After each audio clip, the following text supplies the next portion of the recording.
धनवान बने रहना चाहते हैं तो माने गौतम बुद्ध की ये बात। गौतम बुद्धा स्टोरी।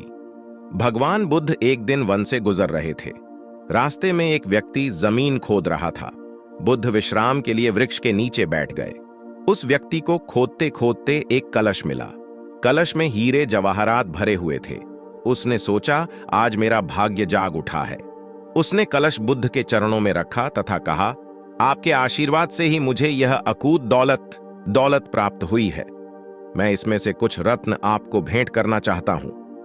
बुद्ध ने कहा, तुम्हारे लिए यह दौलत है, किंतु मेरी दृष्टि में यह विष के समान है। बिना परिश्रम के मिला धन विष ही होता है। वह व्यक्ति नाराज होकर कलश लेकर चला गया। उसने हीरे जवाहरात बेचकर संपत्ति खरीदी और दरिद्र से धनवान हो गया। किसी ईर्ष्यालु ने राजा से शिकायत कर दी कि जमीन में दबा धन राजकोष का होता है।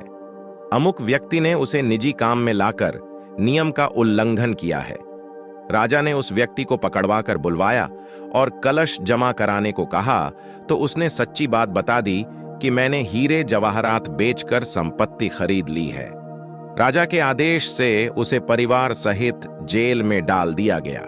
उसकी संपत्ति जब्त कर ली गई। एक दिन राजा जेल के निरीक्षण के लिए गया।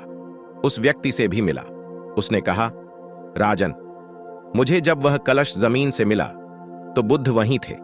उन्होंने मुझसे कहा था कि इसमें रत्न नहीं विष भरा है। यह सुनकर मैंने उनका अपमान किया था। आज जेल में रहकर मुझे अनुभूति हो रही है कि उनकी बात बिल्कुल सच थी।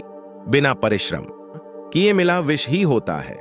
मैं एक बार भगवान बुद्ध के दर्शन कर उनसे क्षमा मांगना चाहता हूं। राजा ने भगवान बुद्ध को ससम्मान राज्य में आमंत्रित किया। जेल से निकालकर उस व्यक्ति को बुद्ध के पास ले जाया गया। उसने उनके चरणों में बैठकर क्षमा मांगी तथा कहा, आपकी बात सत्य थी। कलश में वास्तव में विष था जिसने मुझे जेल भिजवाया। बुद्ध के आदेश से राजा ने उसे जेल से रिहा कर दिया। उसने उसी दिन से परिश्रम से प्राप्त धन से जीवन यापन शुरू कर दिया। आगे की स्टोरी जानने के लिए चैनल को सब्सक्राइब करें।